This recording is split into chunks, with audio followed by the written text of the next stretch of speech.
This nugget and the last one go together like Dunkin' Donuts coffee and half creamer. Mmm, it's good. So this nugget is dedicated to applying the concepts that we saw in the vision of the last nugget, which is how do you set up, how do you make sure that power over Ethernet is working on your switch? How do you configure a voice VLAN? What does that look like? How do the phones receive that? And so we're going to take those concepts that we saw and actually apply it in configuration. And in honor of that, this is the only slide. It's all going to be in a live configuration scenario. So let's start. I'm going to bring up my connection here to the UC520. And this could be anything. Now, keep in mind that the UC520 is a beautiful, this is actually exactly what I have sitting right here without the wireless antenna. And I don't have, this is actually a ISDN line. I don't have that on mine. I have actually some FXS ports right here, and these are all FXO. But enough on what I have here, but because this has a built-in switch. Those are all power over Ethernet ports that are right here, and that's what all the phones are plugged into. But this is rare. I mean, they have, routers. You can even get, take a 3900 series router and put in a big old, 24-port switch, power over Ethernet in there. And I mean, you can build these things, but that's pretty pricey. What I see a lot more of is where you have a specific voice gateway. Maybe it's a 2600, well, 2600 a little old, but a 2800 or 2900 series gateway. And that comes back here and connects to either a chassis base, maybe that's a 4500 or a 6500 series switch, or it's stackable, maybe a couple 3750 stackable switches that are supplying power over Ethernet. So we're working with this. I just want to emphasize we're working with this all as one device, which is really handy. But usually it's going to be more than one device, but the concepts are all the same. So with that, I'm sitting on my UC520, and just to give you an idea, I keep coming back. I'm like, wait. What I have connected is this. I've got looking at my cables here, I've got a 7960 old school IP phone plugged in right here. I've got a 7970, which is a beautiful touchscreen IP phone. So this has 6 lines. This actually has 8 lines. And then right here, I have it connected to this computer, my recording station, one of the network cards on there, because I'm going to run IP communicator on this guy so that we have an on-screen phone where we can receive calls, place calls, and just make sure everything's working good. So that's the landscape of what I'm looking at. And I'll show you the first handy way to verify that power over Ethernet is working. Now, when I've been talking about configuring power over Ethernet, there's really not much to it because any switch that supports it will have it on by default. I just do a show power, and then you can type in inline. And that will show you which ports are actually sending and receiving power. Now, right here I have Fast Ethernet 015, which it detects is using Cisco proprietary power over Ethernet. See, this device, this 59, what am I talking about? A Cisco UC520 supports both the Cisco pre-standard inline power and the official 802.3 AF inline power. So it's right here demonstrating that it can handle both of them. And it's detecting this is a Cisco device. It's supplying 6.3 watts. That's really common for the low end, I shouldn't say low end, for normal IP phones to consume somewhere around 7 watts of power. This is that full color touchscreen display, and it's using 10 watts. Now remember, our maximum is 15.4 watts. Oh, I lost my screen there. Our maximum is 15.4 watts that it can supply per port. These values are actually negotiated using CDP. So here's a little more on that boot process. When the phone boots up, initially it's like, here's your 15.4 watts. The phone's like, no, I don't really need that 15.4 watts. I just need 6.3 or 10.25. And then the device negotiates it down. And the reason that's important is because there's sometimes you have a device that doesn't talk. Meaning it says, oh, I detect you're a PoE device, here's your power, and the device never comes back and says, no, I only need 5 watts. So what the device does, or what the UC520 or any PoE switch does, is it says, well, they didn't tell me anything, so they must need the full 15.4 watts, and it provisions support for that. So if it only needs 6, then you're wasting 7 or so watts of power that are being sent to the device and actually not being used. And the reason that's bad bad is maybe, not so much on this device, but maybe you've got a chassis-based switch where you start plugging in devices. This actually happened to me. Reason I bring it up. You're plugging in devices, and you get about halfway through, and your switch runs out of power. Because it says I don't have enough if I'm using the full 15.4 watts. They don't usually equip, here's your power supplies. They don't usually equip those power supplies to handle the full 15 watts on each port, because what phones consume 15 watts? I mean, there's not many of them out there. So you may end up having, and now when I ran into this was actually 7 years ago. I was in Texas, and there was no command to actually hard code how much power to use on each port. We had to go buy new power supplies for that switch, which was really a bummer.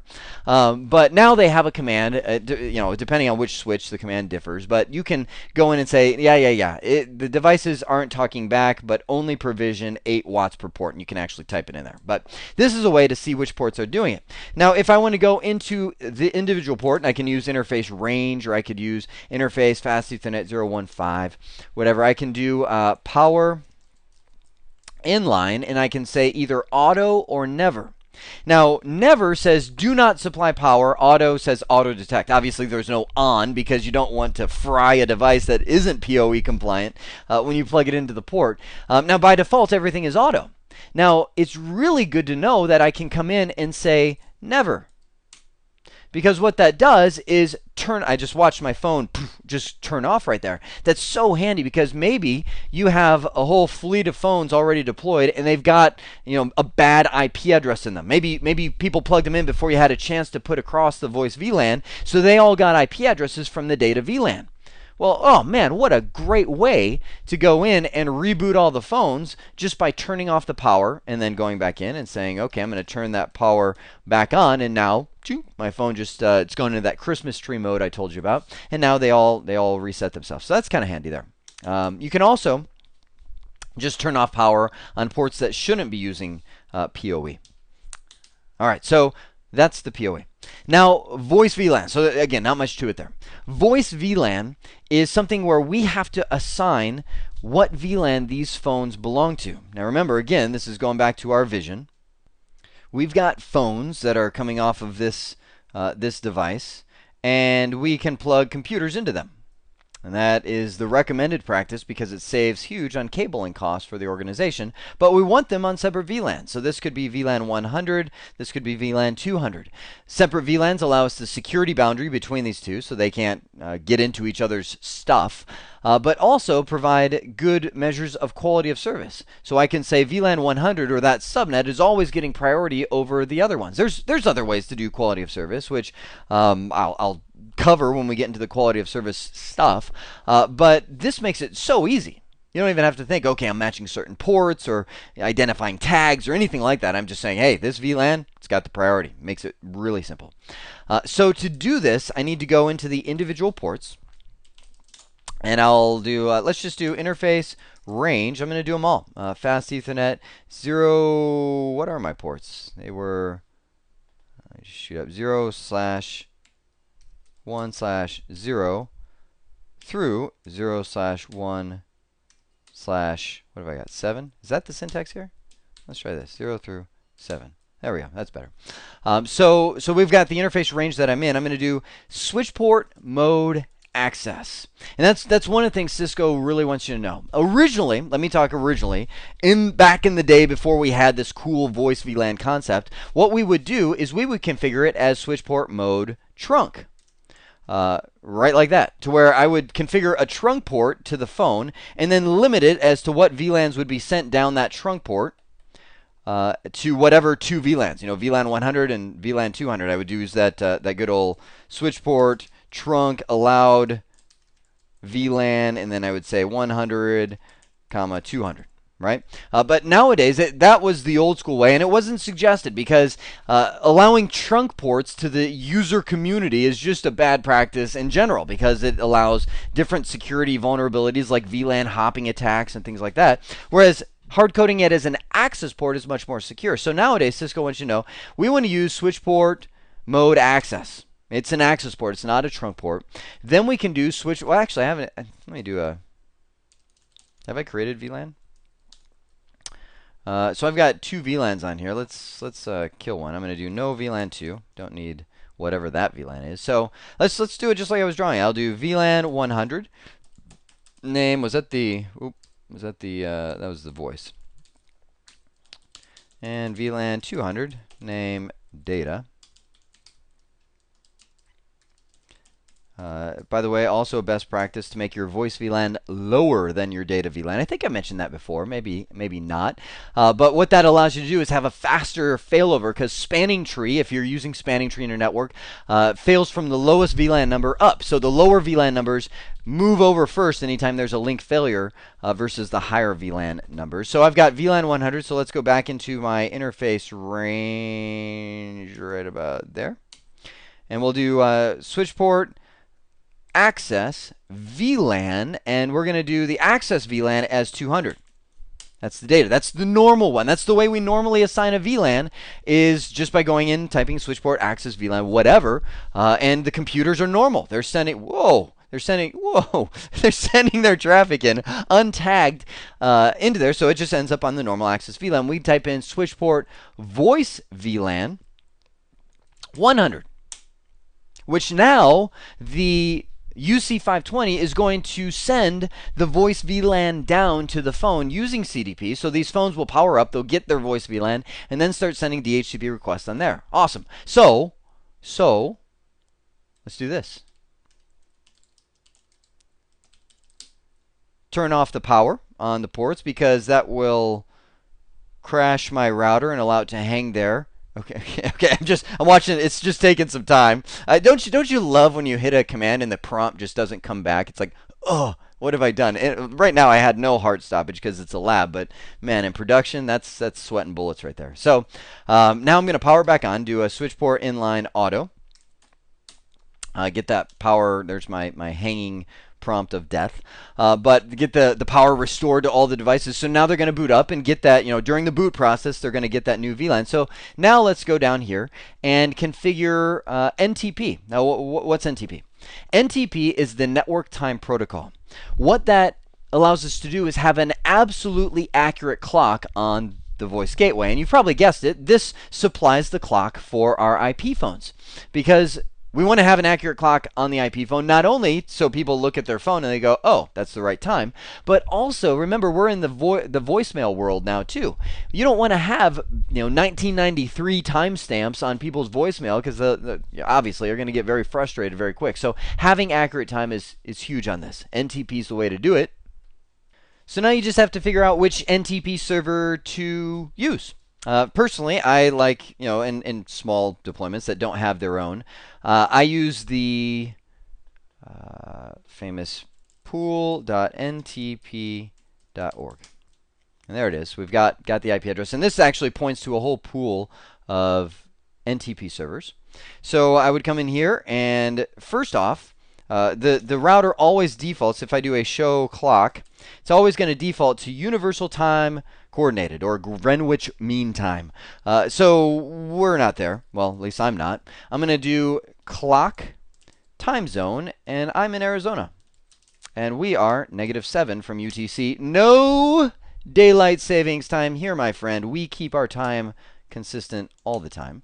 And then I want to do an NTP. You just say we're not doing any of the master server. Like this isn't going to be an NTP source. It's just going to get its time from an NTP server. So I'm going to say NTP server, right? Not that one. Doomed. Doing a domain lookup. So pause. Of course, as soon as I pause, it finishes. So I'm going to go back in, NTP server, and then paste in the real IP address of the NTP pool. Now, had this been a real live situation where this router really had internet access, it's a lab environment, so it's kind of isolated from the rest of the world right now, I would be able to do a show NTP associations, and I would see that this guy is now, right now it's just saying it's in init mode. I haven't been able to contact him yet, because essentially I don't have a route to that guy, but I would then see my clock change based on the time zone that I'm assigned in. You see I'm reflecting my new, do I have an, No, no, I don't. Okay, I was like, that's about the right time, but it's not. So I'm gonna go. So for now, I'm just let's go manual. I'll do clock set. It is currently, let's see, plus 12. That'd be 13, 42, 51 seconds by the time I finish typing this. It is October the 23rd. 2012. There we go. So now there's our NTP in action. We've got the accurate time configured on here. Now, DHCP is going to be necessary because, again, remember, I'm envisioning this guy as the all-in-one device. Maybe they don't have a Windows server there that's acting as a DHCP server. Or I've gone to many sites. Matter of fact, a lot of sites where I talk to the on-site admin and I say, hey, I'm going to be installing this Cisco widget, this Cisco device. You know, I describe it to them. And I asked them, I said, do you want DHCP or do you want me to set it up? And they go, oh, yeah. If you can do that, great. I've even had people tell me I'll turn off my DHCP server because I don't want to deal with it. And from my perspective, I like that because it's one less thing when somebody calls me and says, hey, something's wrong. I'm like, I got to call Bob because Bob runs the DHCP server. I like being able to run everything from here. So what I'm going to do is configure two pools. I'm going to have IP DHCP. Let's do pool. I'm going to name this guy. Let's do the data pool first. And we will do the network. Well, you're supposed to do. Let me just do a quick show IP interface brief. I haven't even. What am I doing? I haven't even configured any VLAN interfaces. So this guy doesn't have any real IP addresses. So I'm going to do interface VLAN 100. Let's do the IP address. So this is going to be for the voice VLAN, right? So let's give him the IP address 10.100.0.1. Description voice VLAN. And we will do a no shut. And that should be about it, right? Yeah. So let's do interface VLAN 200. Description data VLAN. And he will be IP address 10.200.0.1. Class C subnet mask. Let's just do a no shut just to make sure he is up and in action. So good. Now I can go in and do my IP DHCP. You always want to do this one first. IP DHCP excluded address, because as soon as you start configuring the pool, it'll just start handing out from number 1, which in this case will conflict with even my default gateway. So I'm going to say I'm going to exclude 10.100.0.1 to 10.100.0.10. Right? First 10 IP addresses are good to exclude from here of each one of those rules ranges. Now I can go in and do that IP DHCP pool data. Now I'll do the network is going to be 10.100.0.0, and gotta love this. Can type a /24. One of the few commands where I can use the CIDR notation. I'm going to do, let's do DNS, sure, 4.2.2.2, and we'll have a secondary 4.2.2.3. I'll do right here option. Here's the big one. Option 150 will be, now this is going to be which IP address should I be delivering to these phones as the TFTP server. Now the beauty with a UC520 is I can have him be the source of everything. He can be a DHCP server. He can be the TFTP server. He can be the if I spelled that right. He can be the CME server all in one single box. So let's just make option 150 the voice VLAN IP address for all of them. So we'll say option 150 10.100.0.1. Oh, I think I got to have an IP in there. Yep, there we go. Option 150, good. There to go. Now we can also do a default router 10.100.0. I'm on voice? Yeah, 10.100.0.1 as well. So let's just, I'm a little spontaneous on my config. By the way, when you are doing this the real way, this is all planned, right? You've got all the commands. You've thought through all of this. You're not just going on a whim, similar to what I'm doing now. So I'm going to do show run section IP DHCP. Let's take a look at the pool. Okay, looks good. There's our excluded addresses. There's our pool. Wait a second. Is that data? No, that's our voice pool. See, this is the non-planned. All right, so we'll come in here, and this will actually make it even quicker. So I'm going to say voice will be that pool. So let's correct everything up till then. So we'll do, this is how we make some quick modifications. No data. Create the voice, and then make it even easier. Here's the data. I'll just come in, 2. That'll stay 1 and 2.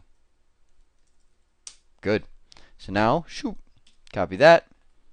Global config, paste, and we have Insta DHCP server. Good. Okay.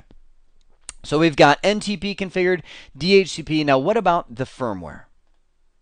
Every single one of the Cisco IP phones has specific firmware, and Cisco upgrades the versions all the time as new features are being added, new functionality, bugs are being fixed, and all that. So most of the time, the Cisco phones will ship with one of 2 firmware flavors. You can have SCCP or SIP.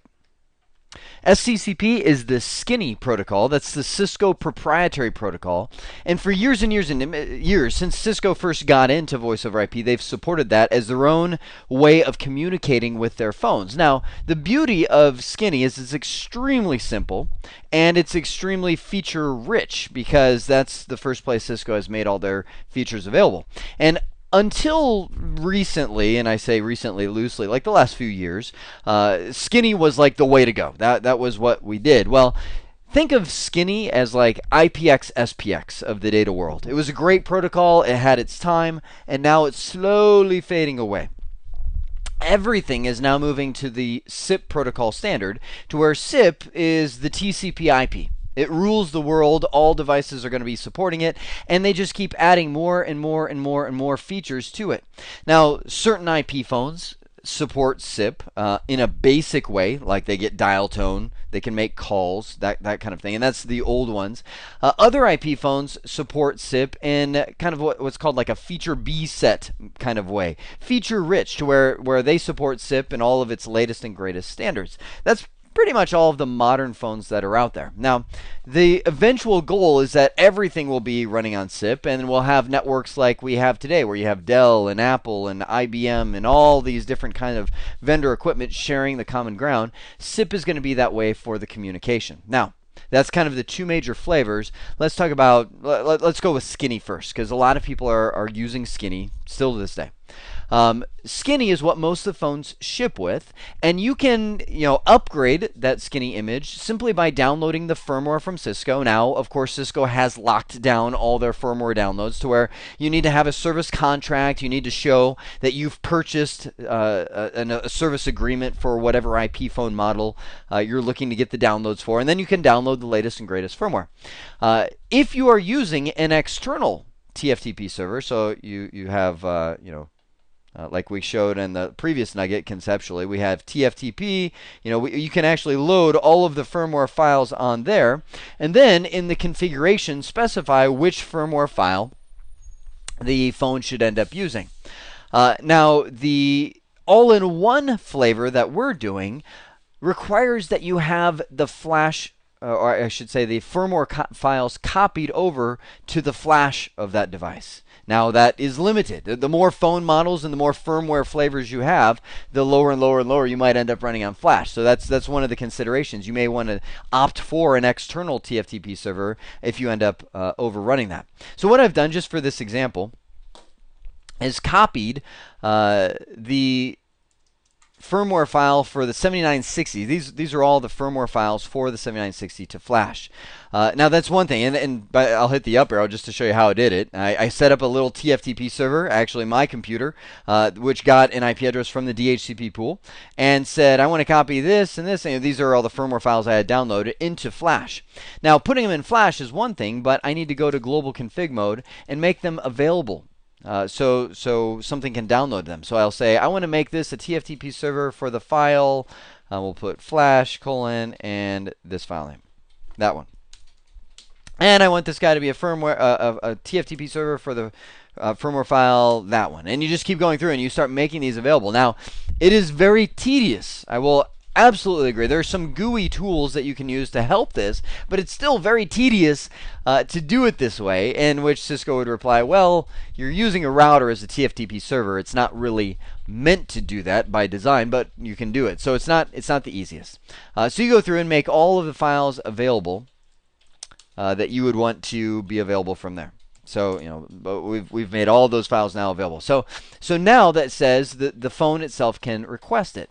But the phone itself doesn't know which firmware to download until we tell it. Now, all these phones that I have sitting in front of me have firmware already on the phone. So thankfully, I can get away without loading new firmware onto them. Although if I wanted to, I could. But since it's already there, the phone itself will look at the configuration file and say, okay, well, I either can't find that firmware file that's in the config file, or I don't need that firmware file. So I'm just going to use my current built-in firmware. Now, I've been talking a lot about the configuration files that these phones download, but they don't exist yet. In order to create the configuration files, I need to get into the CME configuration. The way that I do that is go into what I guess I'll call it Command Central configuration mode for everything CME. It's actually telephony service. When you type that command, you are sitting, think of this as like home base for CME. Underneath here, you can see you just have a host. I mean, this is, if you've ever seen the full-blown CUCM or call manager, there's a lot of options in there. Think of it like taking all those options and putting them all in one big bucket, and that's the telephony service configuration mode. I mean, from here you can set time zones for the phones, the caller ID for the phones, or what options they have. You can restart all the phones. I'm just looking at some of the ones right here. Set the voicemail button for the phones. This is kind of like the global options for the phone system, and there are a lot of them. Now, 3 major commands need to be typed from here, and you can see them. I put them right in the first 3 in this list. 3 major commands have to exist in order for this thing to start supporting phones, and that is, number 1, the IP source address. IP source address is what IP address is going to be used to accept IP phone registrations. Meaning, we have our CME router right here. Phones are going to be coming saying, I want you, please support me. Which IP address are those requests going to come in on? Now, excuse me, breathe in heavy. I forgot what IP address. 10, hang on.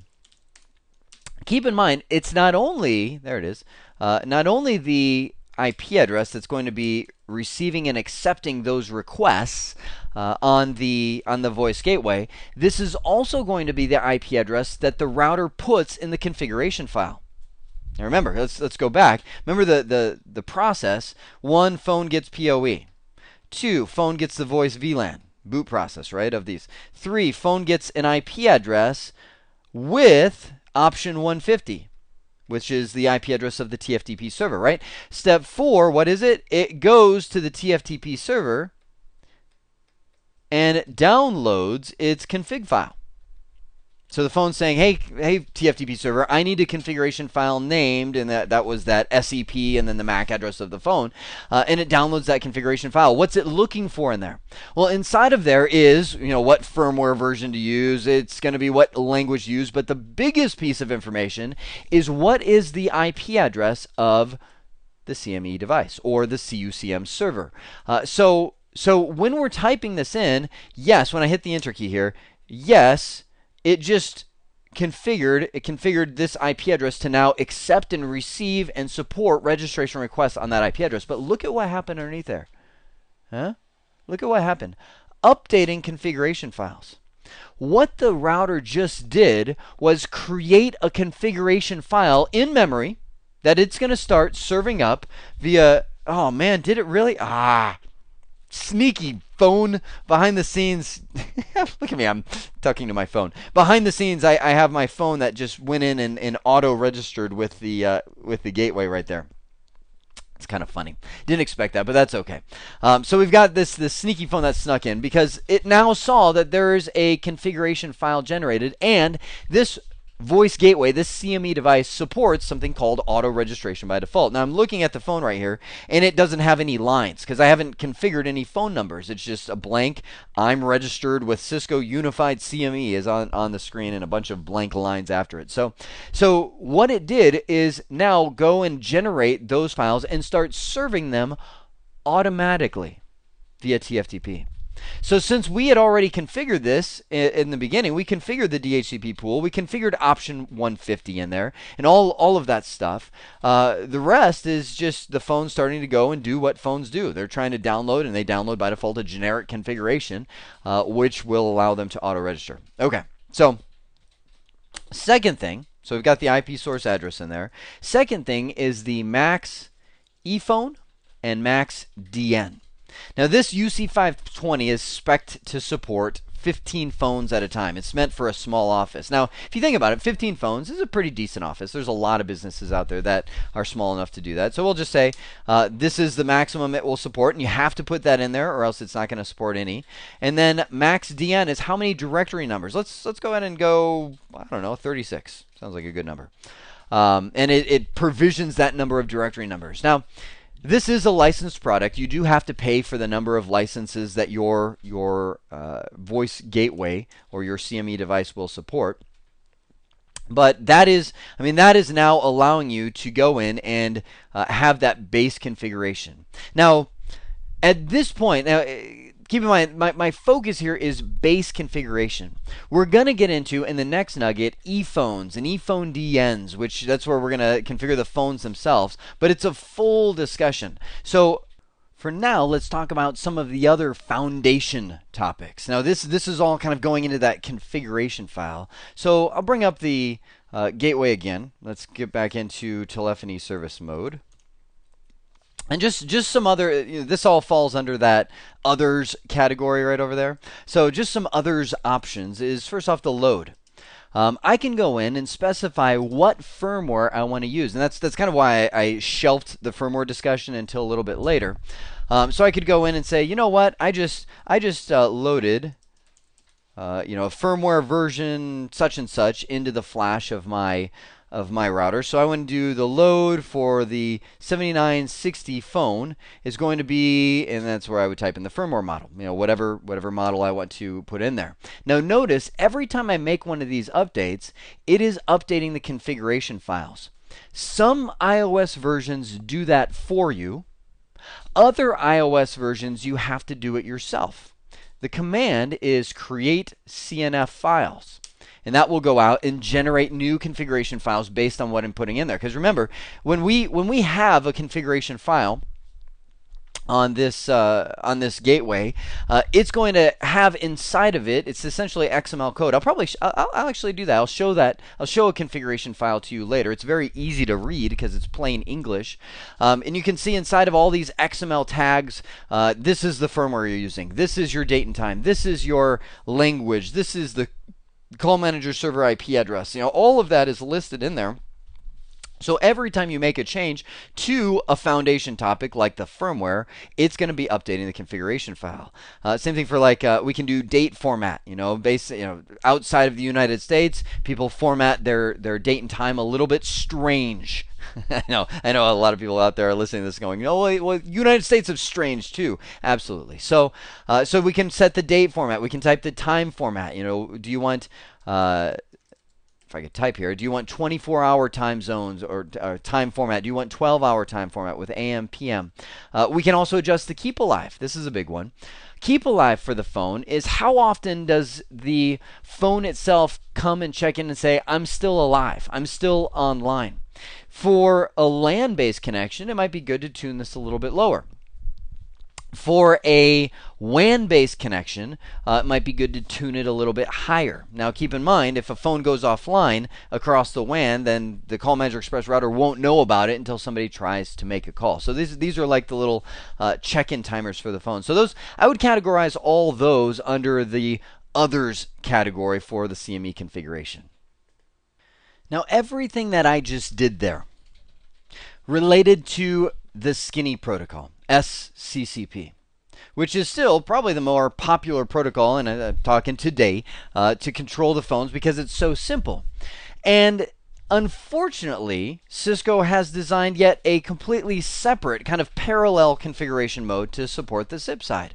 Now, someday I have a feeling I'm going to be re-recording this portion of the series and saying, well, now they've merged them all together. Like SIP and Skinny are configured from the same place. Or I might even be saying something like, well, the old Skinny way of doing things, that's all gone. It's all now being handled with SIP. But for now, it's like we have these two different modes. We have the telephony service mode, which is how we configure the Skinny side of the boat. And then we have the SIP configuration, or what I would call the voice registration global mode for the SIP side of things. So what I'm going to show you is essentially if you are using a SIP firmware support, or you want all your phones to be supported by SIP, the way of doing exactly the same thing we just did, but for SIP. So I'm going to go a little faster because it's the same parallel. The same parallel stuff. It's just all now doing it using SIP. So I'm going to go into global config mode. And I'm going to go into a new mode called voice service VoIP. Think of this as kind of like the lost abyss of phone commands, or I should say of voice commands. It's not just for phones. It affects the voice gateway as a whole. A lot of powerful stuff, a lot of weird miscellaneous stuff exists underneath here. Now what we're going to do first is open things up a little bit. Because by default, a voice gateway does not allow connections from SIP to SIP. Meaning when a phone registers with this and says, hey, I want to go call that one, it'll be, oh, no, you can't do that. That's a SIP to SIP connection. It's not allowed. It's a form of security, because if you open it up too much, then you end up with people pointing to your voice gateway and bouncing calls off of you and getting free long distance and international, all that kind of stuff. You don't want that. So we're going to say, in this case, I'm going to allow connections SIP to SIP. Now, I'm going to go under the SIP protocol itself. I move under this configuration mode just for SIP, and I'm going to say you will work as a registrar server. Enter. Which tells this voice gateway there will be devices that register with you. Get ready. The second thing I'm going to do is, just like we have that IP source address, I'm going to say I want to bind all communication to the source interface of, and that'll be where we use VLAN 100. That's our voice VLAN that we created. So it knows all my SIP communication is going to come from and communicate over that source address. Okay, so that's the global SIP commands. We can now back out of there. Get back to global configuration mode. Now I'm going to go into the kind of like the alternate telephony service, if you will. I'm going to type in voice registration or register global, saying these are all the global commands for our voice registration. Underneath here, I'm going to say mode for our registration will be, let's see, CME. They haven't updated it because they know their acronyms crazy too. CME, Call Manager Express, or Communication Manager Express. So we're saying the mode for all your registrations are going to be using the CME portal. And instead of saying max ePhone and max DN, we're going to have this max pool. And say, I mean, you can see even the same number of devices were supported with the max ePhone. So we're going to say let's support 14 SIP registrations and max DN. It's again, same commands here. We'll say 36 directory numbers are supported under here. If we want to specify loads for the firmware, again, all the same kind of stuff. It's like we're in this alternate mode with all the same, or I shouldn't say all the same, but all similar commands that do the same foundation configuration. I mean, you can even get into the date and time format, everything that we did, but now we're under this voice registrar mode because that is the one that is specific to SIP. So as of right now, today, we have two alternate worlds, and usually you'll pick one or the other. You'll say, I want to configure it this way for all my Skinny phones because that's the one protocol you use to support your phone, or you can do it this way for all your SIP phones. You usually won't have any kind of weird bleed between. That lays down the foundation configuration. So I started this nugget by saying, this one and the previous one go together like Dunkin' Donuts coffee and creamer, but you gotta have the next one. It's like that. What's that kind of bread that you dip in the coffee? It's real, like you would never eat this bread by itself. It's super stale, is what it. You know what I'm talking about? Oh, biscotti. That's what it is. I got a big Costco one of those. So the last nugget was the coffee. This was the creamer. The next nugget is going to be where we talk about the ePhones and ePhone DNs and getting the phones working and ringing with our system. That's the biscotti. So for now, I hope this has been informative for you, and I'd like to thank you for viewing.